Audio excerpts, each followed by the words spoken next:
competed in Ag Mech, the competition at Clemson, and most of the time that's a more male-dominated type of thing. And to see Natalie go in there and beat out almost every other guy there, it really shows you how much she puts forth effort into it. Belton Honey Path High School is unique in the fact that we had the first manufacturing available classes in high school.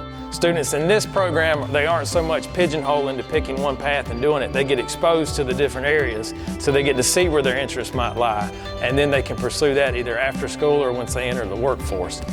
My dad started a business with fabrication and machining, and when I started getting into it with him, I was like, oh, I actually have the opportunity to do this at school. So why not take advantage of it and learn more while in school while I can, so that when I come out, if I decide that's the path I want to go down, I'll be ready for it. What's been the reaction of being one of the few gals in a class predominantly boys? They are very supportive of me, and like if I need help with something, they're there to help and like there to teach me and like be patient with me with everything that I need help with. So they've been a real asset. Oh yeah, definitely. There's other girls, but the fact that Natalie's taking it to this level is pretty unique, taking it to the national level. Anybody can do it, it's just about learning how to. It doesn't matter if you're a guy or a girl. They can do the same as all we can, and especially Natalie. She's really smart and really talented, and she can weld the same as all of us and cut the same as all of us and do all the calculations the same as all of us. Natalie come to work with us when she was really young. She started on just little minor tasks, and now I've got her involved in running press brakes, lasers, punches. She fits right in. She's able to set these machines up and talk to the other guys and girls about what's going on with their equipment and how it's all translating into a productive day.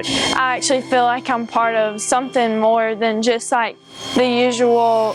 It makes me feel like I have open doors to something bigger. So when Daddy started the business, I immediately started helping him, and I was like, hey, I actually might be interested in this. The men and boys that I'm surrounded by a lot of the time are always willing to help me, and like if I can't pick something up, all I have to do is be like, hey, can you please come help me?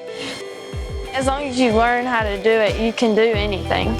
I really think programming and like the math side of it is something I'd be interested in, and then eventually hopefully working up to Daddy's position when I'm older and he's ready to hand it over. As we've grown as the business, we've been able to invest in newer technology and the latest things, and with more options in the shop, I can learn more, and it allows me to do different things and grow in the whole field itself.